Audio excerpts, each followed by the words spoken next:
যে আমার প্রতিপালকের অভাব নেই, তিনি মহানুভব। সুলাইমান বলল, তার সিংহাসনের আকৃতি বদলে দাও, দেখি সে ঠিক ধরতে পারে নাকি ভুল করে।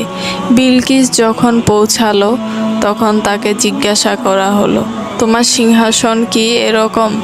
সে বলল, এ তো এরকমই। আমরা আগেই সব কিছু জেনেছি ও আত্মসমর্পণও করেছি।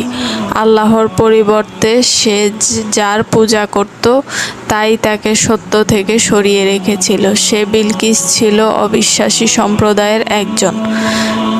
তাকে বলা হলো, এই প্রাসাদে প্রবেশ করো। যখন সে ওটার দিকে তাকালো তখন তার মনে হলো এক স্বচ্ছ জলাশয় এবং সে তার কাপড় হাঁটু পর্যন্ত টেনে তুলল। সুলাইমান বলল, এ তো স্বচ্ছ স্ফটিকের প্রাসাদ। বিলকিস বলল, হে আমার প্রতিপালক,